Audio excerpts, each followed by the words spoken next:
गिबियावनो नोंथांमोनखौ आंनि इउट्युब चेनेलाव सिगाङावनो बरायग्रोबाय। आसा खालामो नोंथांमोना गासैबो मोजाङैनो दङ आरो नोंथांनि न'खराबो गासैबो मोजाङैनो दङ।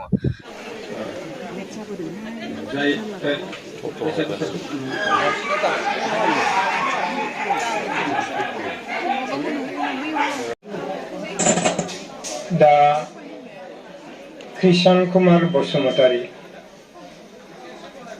बियो सोर बेनि एसे सिनायथि होनांगौ होननानै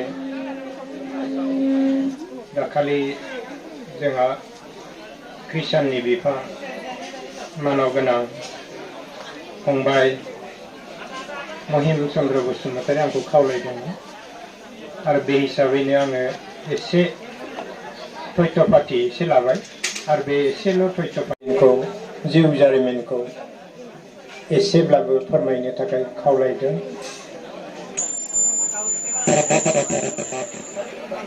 बिनिनो सारादु खुंदों आरो बे सारादुआव न'खरनि खुरमा बाहागि आंगोफोर लोगोफोर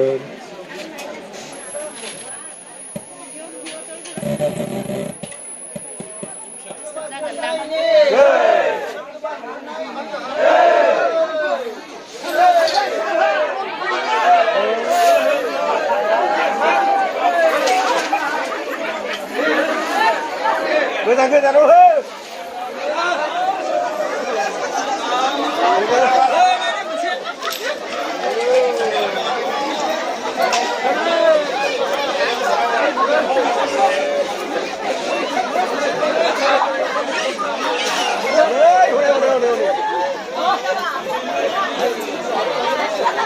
दिनै आं बे भिडिअखौ लाबोनायनि गुबै जाहोनानो जाहैबाय जे कृष्ण कुमार बसुमतारी फंबाया जोंखौ दिनै नागारलांबाय। दा फंबायखौ जोङो नायनो लुगैबाबो जों मोननाय नंला। दा मैया बिथांनि जिउमाखौ मैया जोबथा बिदाय होबाय बा सारादु होबाय, मोजाङै मोजां जानानै थांबाय। दा फंबायनि न'खरा बिमा बिफा बा बिथांनि फेमिलिया सान हर जानाय गैया लोंनाय गैया दिनै जोबोद दुखु खस्थ'जों बिथांमोना जानांबाय भुगिनांबाय। दा बिनि थाखायनो रावबो गावजों गाव दुखु मोनलायाजासे जोङो कृष्ण कुमार बसुमतारी जिउमानि थाखाय सोरगोआव जाहाथे आलो गोजोनै थाहैनो हायो बिनि थाखाय नोंथांमोना आर'ज गाबबानो जाबाय। लोगोसे बिथांमोननि बिमा बिफा आरो फेमिलिया जाहाथे बे दुखु खैफोदनिफ्राय दुखु खस्थ'निफ्राय जाहाथे थाबैनो नर्माल लाइफआव फैफिननो हायो। दा दिनैनि भिडिअआ एसेनोसै, बयबो मोजाङै थाबानो जाबाय, गोजोनै थाबानो जाबाय। बाय।